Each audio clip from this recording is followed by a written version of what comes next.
I think that textile art is very versatile in terms of like bringing communities together, because in contrast to maybe other materials like, for example, stone carving or wood carving, or maybe if you were going to do like metal work, everyone has somehow been related to a piece of cloth and a needle, because we wear clothes every day, so it ends up being our second skin. As everyone is related to clothes, it's easier to make people engage. And also, as everyone has seen someone in their family with a needle like working out, even though people might not have an expertise in using these materials, I think it's an easy way of engaging people, to try to delve into and give a space for people to express themselves. Textile art is particularly versatile in terms of like pushing communities to come together to work in a textile installation. Wovenhack, it came out in the first version on 2022 in Monterrey, Mexico. I was interested in seeing how we can take like embroidery into a larger scale and involve a community with it.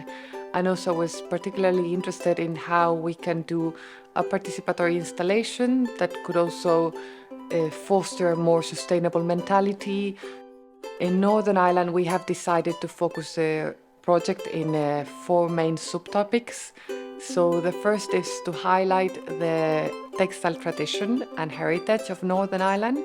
The second would be like connecting with the collection and archives of Conflict Textiles. The third issue would be to try to delve into and give a space for people to express themselves about the invisible divisions that might remain after the Good Friday Agreement.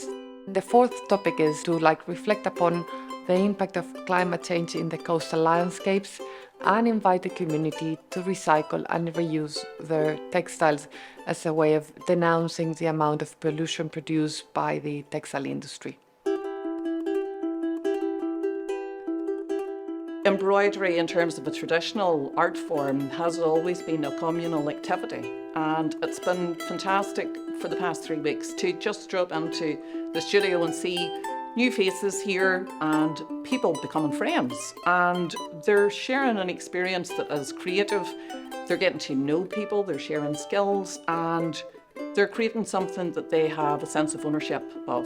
You can see the pride in people already, because they can see it, the finished piece coming together and gives everybody joy. Something that we did not have in Monterrey is that this culture of textile art and textile protesting, there's so much about textile heritage around, and especially, for example, linen and certain types of cloths, that I was also very excited to connect with. Monterrey was living this wave of very gruesome, very publicized and communicated murders. So you have all these images ingrained in trauma in the minds of people. The conflict has since transformed, but something similar about showing the violence and showing the violence to people in communities. It's about knowing that the person who died there was the cousin of your longtime friend. Surely there was going to be some exploration of the impact of the Troubles and its reverberations.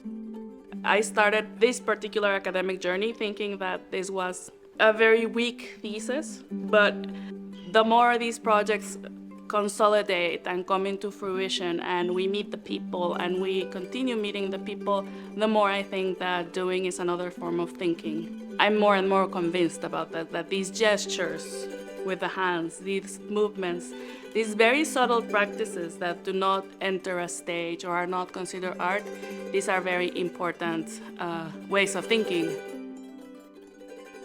Working collaboratively is vitally important. I think we all come with our ideas and energy. I think that, it's almost like a baton race, where we pass on the baton, or if we're flailing a little bit, somebody else will come in and lift you up.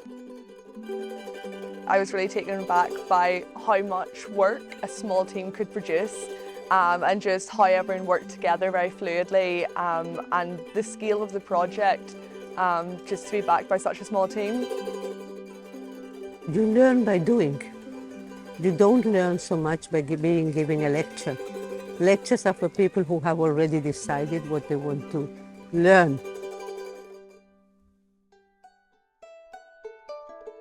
I was actually blown away by some of the pictures that were created by the arpilleras, because I thought, oh right, it's all about embroidery and stitchwork, and it's not. It's about the story. It's about what the people are trying to convey, about what's happening in their countries, and it's the same here. It's nice to share something with the community that will be seen by everybody. I think it's really beautiful, the art and design that has come here. It's so simple, just simple stitches. There's nothing extraordinary about the stitching. Anybody can do it. Textiles is my happy place, and I like nothing better than sitting sewing and having a podcast or an audiobook on. So it's actually nice to come out and meet other people. We support Woven Hug because it is looking at recycling and that sustainability idea. So collaboration is really important here, and we collaborate with the Museum Service, the Public Records Office and various other textile manufacturers.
It's been exhausting, but it's also been very satisfying at the same time.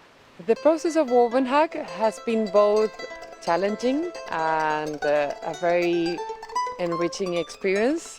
It has been challenging because we've been limited by the weather, by time, by the nature of the material, by all the many challenges that involve installing a 20 meters long hug over a building. But it has been enriching, especially because of the amount of engagement and participation of the community. At the beginning, we didn't know anyone here, so we were very uncertain to whether people were going to like the activity or not. But I think that the key element is both that Woven Hug has been designed in a way that's very inclusive, but also in a way that it gives a freedom to each one of the collaborators to get engaged in the way they want to get engaged. As an artist, it's difficult to tell yet at this point what do I take, because still I have too many emotions and I haven't got the time yet to process the whole experience. The thing that for me has been the most important is to see how, when you give a space for a community to create something together, that dreams can be achieved and that you can actually bring a community together to do something fantastic with material that was actually waste. It has been a beautiful experience to be here in Northern Ireland and to see the level of engagement, and also to be able to address so many delicate political issues through a beautiful project, and to show that everyone is included in a hug. Anyone can tell stories through embroidery, and what has been beautiful is to see that the narratives and the stories have changed with the same project, and how inclusive and how open it is to invite any narrative to be able to belong to the final piece. People have been able to tell their stories through the arpillera, and I think that's the strength of the arpillera as a method to tell narratives.